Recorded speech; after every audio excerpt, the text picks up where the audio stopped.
my final year in the classroom was absolutely bonkers because I was still one-to-one tutoring myself. I think the company had 35 staff. I think we had 120 lessons a week, and I was doing the wrapping. And I've got a family. I've got a family of 3. So, well, wife and 3 kids. So I'm busy. So when it came to the final year, I was like, I've got to quit the classroom. And now I just simply focus on 2 things: running the company JGM Science Tutors and the wrapping. And that has my hands very full because we're at 300 lessons a week now. And the content, I'm trying to make videos once a week. So it's both are full-time jobs in themselves. So you've got 3 full-time jobs. Yeah. Family, JGM, and the wrapping, yeah. And the wrapping. I won't ask you to pick which one is your priority.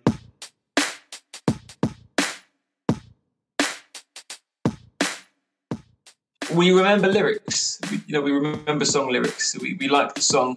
We don't go out of our way. We don't sit there and go, right, I've decided I love this song. What I must now do is spend 20 minutes memorizing lyrics. You like the song, you listen to it on repeat, and next thing you know, you're in the club and every lyric's coming out your mouth. And that's the logic with this when I write these. Everyone's got their own unique ways of doing things. And they do it in that way. And then the passion comes out and lessons work well. And that's how I've run things for 5 years. And our reviews stay at 5 stars and our bookings only go up. So that's what I choose to see as my evidence of that strategy working. So I keep it that way. And then I'm going to be re-putting all my songs onto owned music. So it'll all be mine. It will all be on Spotify and it can all be streamed on those platforms, because the number one thing students want to be able to do is not just necessarily watch it on TikTok, but they got their exam. They just download Matt Green's Science album, headphones in on the bus on the way to school, and they're just listening to it.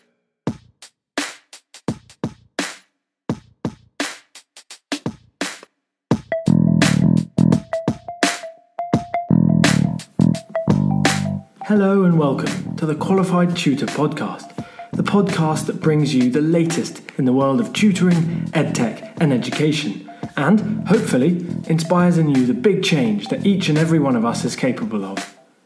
Qualified Tutor is an industry-leading tutor training organisation and online tutoring community for thousands of tutors around the world.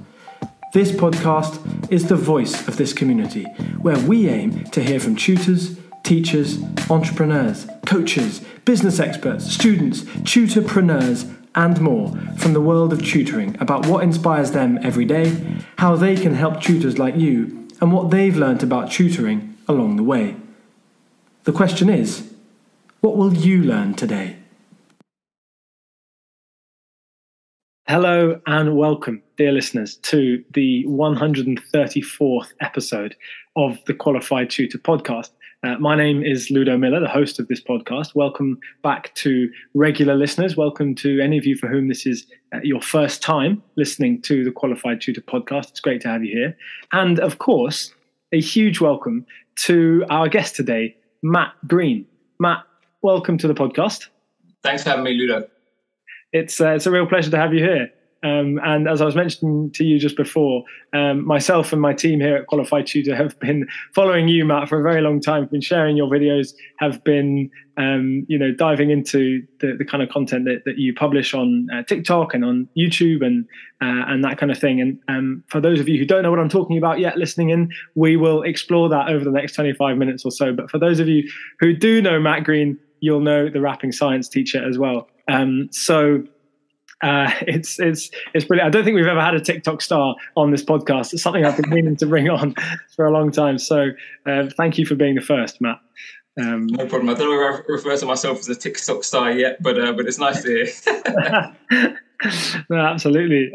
So for those of you who don't know Matt, or maybe who do know Matt, but you don't know too much about his background, Matt graduated with an MSc in Neuroscience from Imperial in London, and then went on to teach chemistry for about 10 years, and moved on to the role of head of chemistry in several schools as well, which was a great step up. And then from there, Matt founded JGM Science, which is an excellent tutoring organisation of made up of qualified teachers offering kind of KS3, GCSE, A-level science tuition, that kind of thing. And for our international listeners, that's students from the ages of around 10 to 18.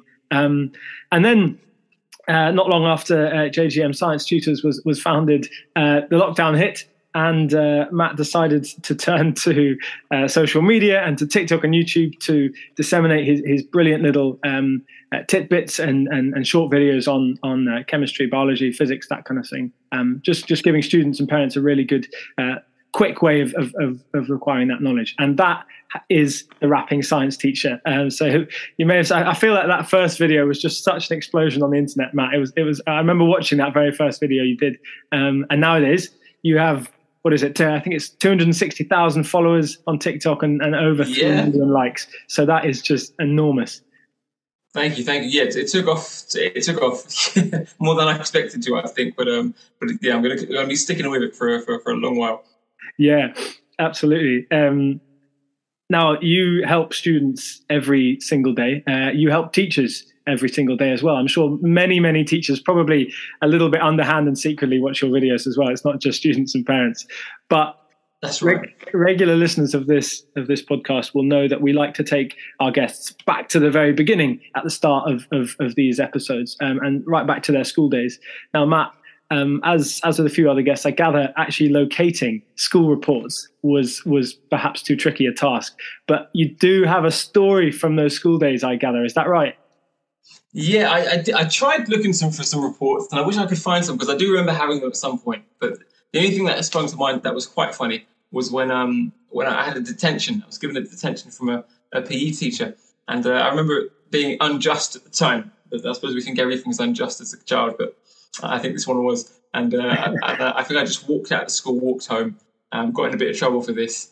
And then my mum, who backed me, she wrote a letter explaining in elegant detail. She was an English teacher herself, and she's a very strong writer, about why I wouldn't be attending this detention. And I wish I could show you, because whenever I show my friends or anyone, her wit is just too much. And essentially the school teachers just had to read it and write off that detention. And yeah, I don't think I ended up going in the end, but it's one of those things that you have to read, and I'm sorry I couldn't bring it today.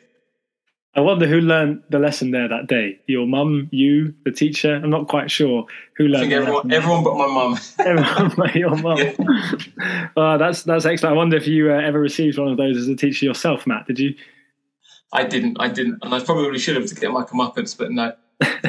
Most students stood up to my detentions. So there was a bit of a rebellious attitude, maybe, as a school kid. I wonder. I mean, you've obviously since gone on to become an educator, both a teacher and a tutor. And I'm sure over the years you've thought a lot about why you have chosen down that path, or perhaps you haven't thought about it at all, and this will be your first time ever. But we love asking guests about their why. And we'd love to know, Matt, what do you think your why is as a tutor?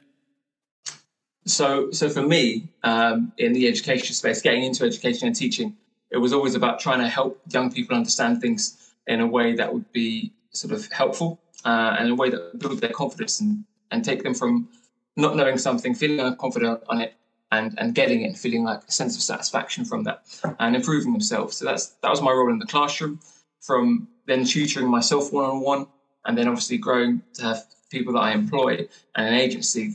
The idea is still the same. The students are out there that find the subject of science tricky. And for me, science is such an important subject because it's all about working things out. It's all about the world around us. Things can't progress forwards in society if we don't have strong scientists. And I consider myself having a small role in helping the youth get and grasp the subject very often when they don't. And the rapping thing was born out of that, and still fits into the same ideals of, there are millions of students out there that might like science a little bit or might hate it. But the idea is, oh gosh, respiration, I don't get what that is. It's a word. It's got something to do with breathing. I don't understand. And it's for me to take that subject, break it down as simply as I can, so they can go, oh, I get that now. Not only do I get that, I understand all the explanations he just gave, and it happens to be in a song, and I can just memorize those lyrics. So when I'm writing songs, I'm sorry, my camera keeps thrusting me into darkness. I don't know why. When I write these songs, it's always about a student being able to listen and really, really understand it. I spend far longer on these songs than I ever did on my own lessons, which is why I'd like to say they make sense in such a short space of time. It's because which is why you've left the classroom, Matt. Is that what you? Yeah. That's it. My final year in the classroom was absolutely bonkers because I was still one-to-one tutoring myself. I think the company had 35 staff. I think we had 120 lessons a week, and I was doing the rapping. So it was one-to-one tutoring myself, running the company, the rapping. And I've got a family. I've got a family of 3. So, wife and 3 kids. So I'm busy. So when it came to the final year, I was like, I've got to quit the classroom. And now I just simply focus on 2 things: running the company, JGM Science Tutors, and the rapping. And that has my hands very full because we're at 300 lessons a week now. And the content, I'm trying to make videos once a week. So it's both are full-time jobs in themselves. So you've got 3 full-time jobs. Yeah, family, JGM, and the rapping. Yeah, and the rapping.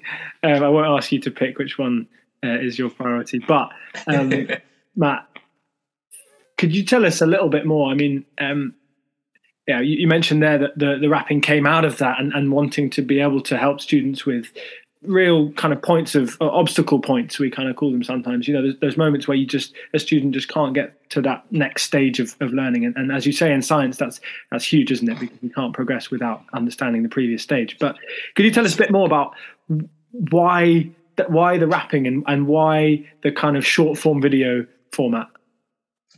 So in a simplistic answer, the whole social media scape is about short form content now. Years ago, it would have been TV shows and then eventually YouTube. But with the age of Instagram and TikToks, as well as YouTube Shorts, it's about extremely short form video content. And it's got to capture kids' attention. It's either you capture attention or they scroll on. And if you're a student, if I view myself as 13, 14, 15 years old, in this day and age, if I was on TikTok watching nonsense, watching people fall over, or comedy, or this, that, the other, if there could be something educational in there that would be useful to me at that time, that would help me. And that's the idea for these kids. They might be enjoying themselves on TikTok scrolling, not necessarily doing anything helpful for them, but they're enjoying themselves. They try to get out of school, whatever it is, and they see something and they can learn from it and be entertained at the same time, and as well be sparked into that subject that they previously thought was boring. And that's the whole point. It's very short, attention grabbing stuff that can help teach them something, remember it, and get them engaged in the subject. For me, if someone was doing this 20 years ago when I was at school, it would have been history. If there was a TikTok equivalent and there was a rapping history teacher and he could capture my attention, I would understand it and remember it. Then, I would have gone from hating history and thinking it's the most boring thing ever to maybe loving the subject. And that's the idea here. Yeah, and it's achieved massive success. So that those initial, the way you were thinking about that, the ideas you had have proven kind of correct to some degree, haven't they? Because it has caught on massively. And you don't, I remember thinking in the early days of QT that, that we wanted to do a little bit like short form stuff, tutor a topic in 20 seconds or something. I think that was one of the ideas we kind of came up with. And what you're saying there is exactly that, is capturing the attention and catching students where they are, which is probably scrolling on something. But you must have a background in music, or at least in some sort of, lyrical talent sense, because, to write that kind of stuff is obviously not easy. And you've spoken before about the kind of connection between music and learning, and we've had guests on this podcast before who've spoken about that.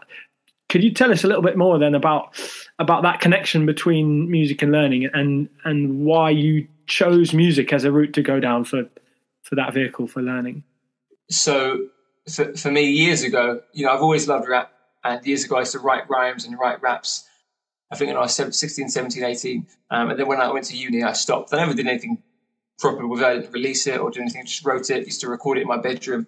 And I must have got proficient enough about it. I mean, I had flow, I could write things fairly quickly. And then 2 years ago, when I thought, how can I do something on social media that helps these kids, grips their attention and teach them something. Because I was already doing Instagram square fact of the day or a simplistic explainer. That was getting some traction. Students were liking those, but I thought I can do better. And I thought, could I bring out the old rep gloves and sort of match these two things together? And the logic behind it being, as you said, some guests in the past might have said, we remember lyrics. We remember song lyrics. We like the song. We don't go out of our way. We don't sit there and go, right, I've decided I love this song. What I must now do is spend 20 minutes memorizing the lyrics. You like the song, you listen to it on repeat, and next thing you know, you're in the club and every lyric's coming out your mouth. And that's the logic with this. When I write these, I spend an inordinate amount of time on them because the logic is they have to have some rhythm. They have to be to a catchy beat that students already know. So there is no effort to liking them and no effort to wanting to learn them. By all means, not every student's going to love what I do. It's impossible to change that. But some students that like Dave, that like Stormzy, that like Central C, love those beats. If I can rap in some sort of way that's similar to them, with a flow, with a rhythm that they like, then it's automatic. You don't have to go, oh, gosh, I hate science, but let me laboriously sit and force myself to listen to this. If that's the case, it's not going to work. It's got to be like, oh, I like Central C's new track, Doja. Hey, what's this? This guy's rapping. Is this guy rapping about science? And it's the heart. And that makes sense. That's the logic by which it's supposed to work. It's just you already like that song. You're not listening to someone embarrassingly rap over it. Maybe someone thinks I'm embarrassing out there, but hey, what can I do? But the rest listen to it and think, that guy's got flow, that's heavy hitting. I like that. And actually, with what I'm seeing on the screen, I actually understand that because it's possible to write things in such a way that they're catchy and that they sound good. But actually, if you looked at what's going on the screen, you could be like, I can memorize this, and I actually like how it sounds, but I don't actually know what's going on. So it's about getting them all together. And the latest one that's gone viral about the heart, I think it makes sense. It's one hell of a beat from Central C, who's a marketing genius with the way he marketed that track, and he got a killer beat.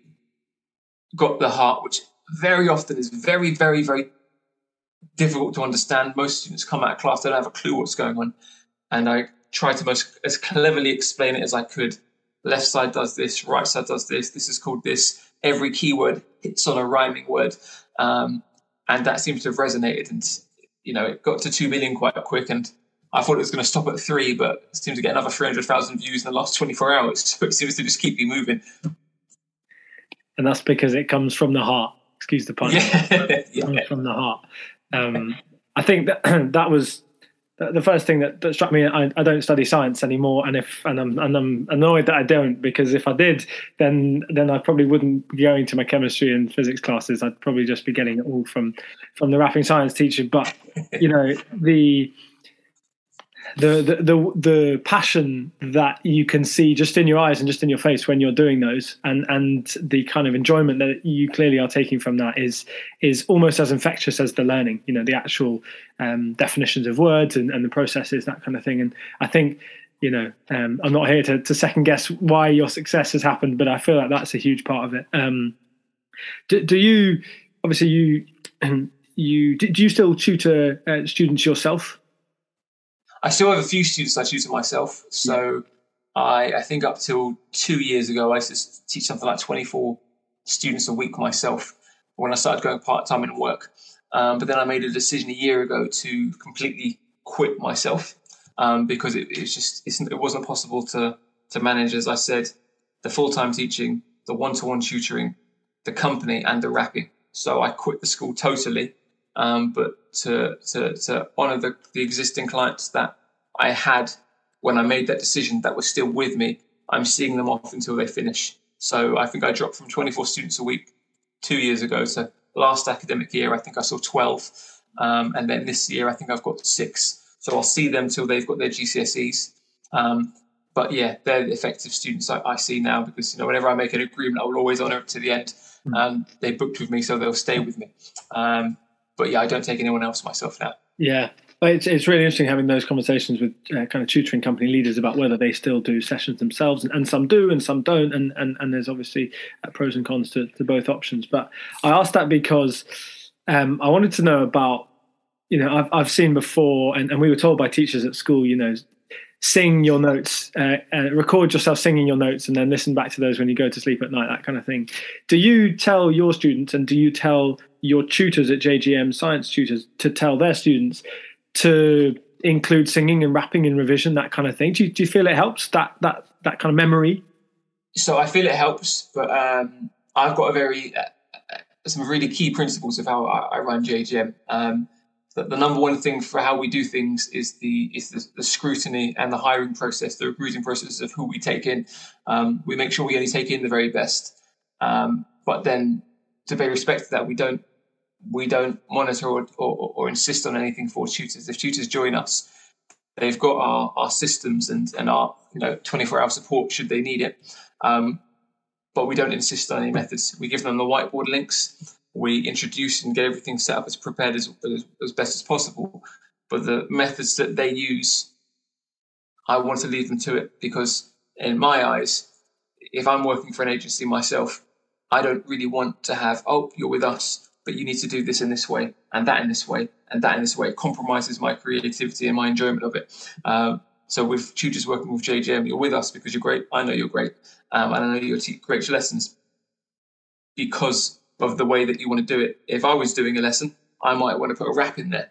If someone above me said, "Oh no, that's not the way we do it," well, that is going to put my students at detriment, if that makes sense. Another teacher might hate that rapping thing, and it might be bad for their students, but for me, it'd be good for mine. If I could pick any 10 tutors at random, I might do something that would be great for my students because I'm passionate and I like doing it and delivering it that way. If I think, this is great, you have to do it that way, they might hate that, and therefore it will come out, they won't want to do it. So it's just about everyone's got their own unique ways of doing things, and they do it in that way. And then the passion comes out, and lessons work well. And that's how I've run things for 5 years, and our reviews stay at 5 stars, and our bookings only go up. So that's what I choose to see as my evidence of that strategy working. So I keep it that way. And another thing, our turnover is very low. So we usually, tutors join us, they tend not to leave. And for me, that's, I think, is part of it. As I said, I've worked for many schools, I've worked for agencies before. And usually the thing, apart from marking, which is horrific, it's sort of admin and overarching things that you have to do that are fairly pointless. So I try to limit that.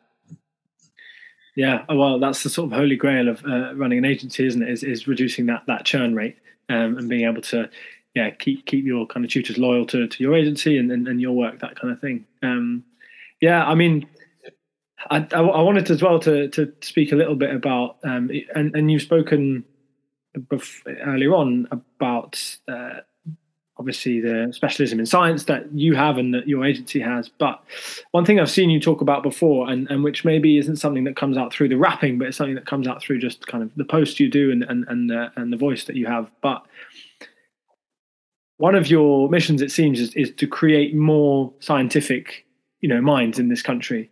And I wondered if you could maybe give an insight into how you feel we might be able to do that as tutors, because given that our listeners today are mainly consist of tutors and private educators, how do you think we can create more great scientific minds?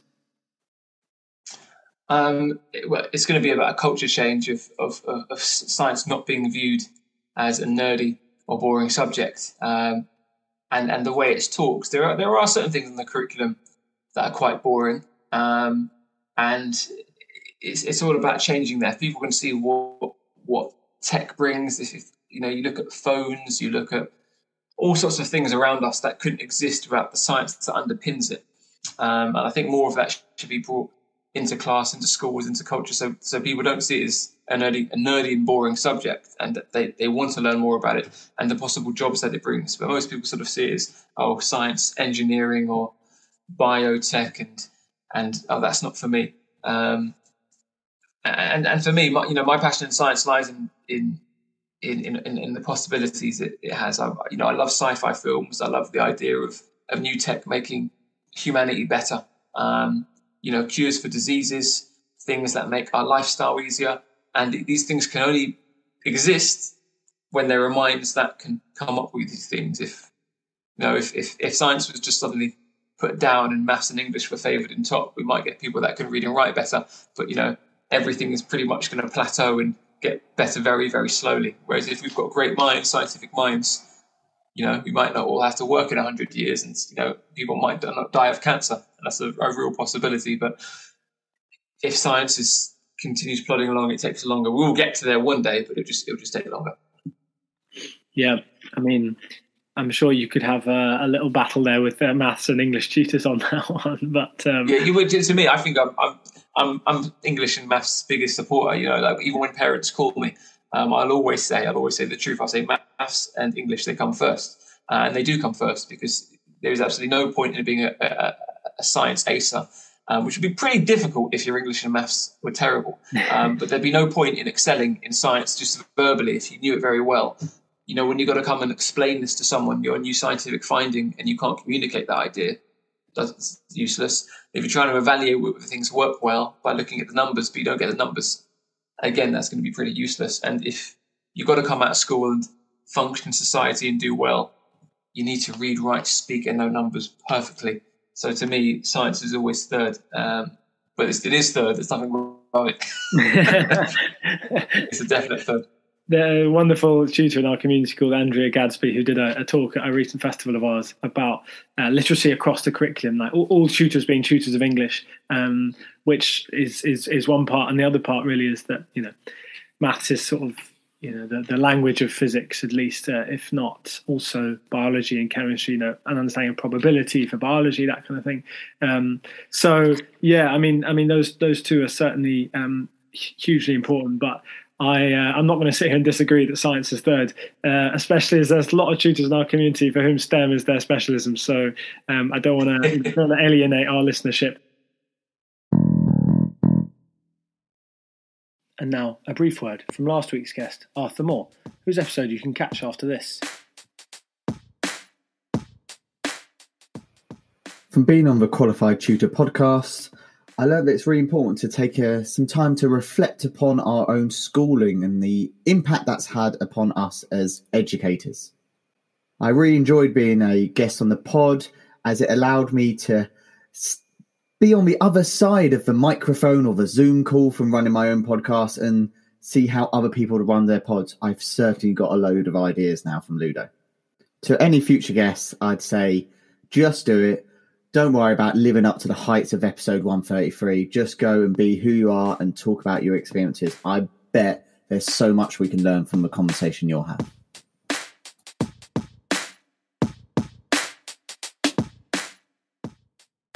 Matt, thank you so much for coming on here. We're just kind of drawing into an end. I've got one more avenue I want to explore, but you're speaking as someone who is an inspiration for both a kind of branding exercise for tutors and small tutoring businesses, a science expert as well, someone who's been there and done that for a long, long time. And whether tutors of ours or tutors in our community are catching your videos on TikTok or not, I think the way that you package and release content is incredibly effective and something that lots of our tutors could and perhaps should aspire to. So I'm really glad that you've come on, Matt, to talk about that. Thank you. But one question I keep thinking, and which I'm going to just get in at the end here, is about what's next for you, Matt, because you're clearly someone with bright ideas, and you're clearly someone who's built a very solid platform already. So what's next for Matt Green? We're going to continue with the company. The company is growing at a rate, and we're going to keep that going. But number one is keeping the quality high for students. So we're always trying to make lessons better for students as best we can, and always trying to make the services as best for tutors as we can. I always consider myself as a business that serves two people, parents and families, as well as the tutors. I don't want anyone to join us and not feel that they're provided with a job that's anything but rewarding. So that's the company side. We're trying to double and triple in the next 12 months. Rapping wise, I've got a few things coming up, two of which I'm not yet allowed to speak about, but you might be seeing me on TV fairly soon, on maybe one show, possibly two. The one show or on one show? on one or two shows, not the one show. Maybe the one show will call me, I don't know. But you're sitting on the sofa there. So I've got a couple TV shows that are potentially on the cards. And TikTok and Spotify. That's another thing. All the songs that I put on TikTok and YouTube, I've had an outrageous demand on DMs and comments. Can you put them on Spotify? So I'm taking my library and I'm basically licensing and buying beats that I own outright. And then I'm going to be re-putting all my songs onto owned music. So it'll all be mine. It will all be on Spotify and it can all be streamed on those platforms, because the number one thing students want to be able to do is not just necessarily watch it on TikTok. They got their exam. They just download Matt Green's Science album, headphones in on the bus on the way to school, and they're just listening to it. So that is something that's going to be happening very soon. I've got 2 songs out already, but the rest will be following. That is so cool, Matt. The idea of being able to just constantly being that revision guide for students is absolutely awesome. Plus, making it obviously something fun and interesting, like listening to music. Listeners, your next step is obviously, now he's said that, to go to Spotify or YouTube if you don't have Spotify and have a listen to those songs, download those songs. Of course, if you have TikTok, or if you have a child or a niece or a nephew who has TikTok, then at mattgreen.jgm is the TikTok. You just type in Matt Green to TikTok as well. And for those who don't dabble in TikTok, don't really know what it is, don't even know how to get into it, you can always find Matt on LinkedIn. Just type in Matt Green. But Matt, if listeners want to get in touch with you right after this directly, what's the best way that they can do that? The best way is to just send me an email. If you can't message me on any of those platforms, where I'm pretty much mattgreen.jgm on all platforms, you can just send me an email directly at matt@jgmtutors.com. And I reply fairly quickly. Awesome.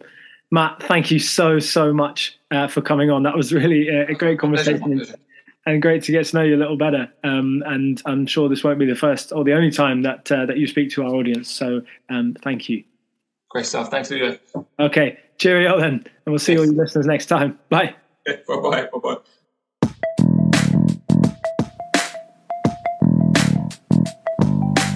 Thank you for listening to this episode of the Qualified Tutor Podcast. Whether you're a regular listener of this podcast or you've just stumbled across it, join the Qualified Tutor Podcast group within the Qualified Tutor community to stay up to date with our latest news, offers, workshops, and of course, simply to meet other tutors like you. Whatever your level as a tutor, our training courses will be the next step in your professional development. Visit qualifiedtutor.org/training to find out more about our CPD accredited and Ofqual recognised courses, the first of their kind in the tutoring industry. Your student deserves the best tutor possible. Make that happen today by joining Qualified Tutor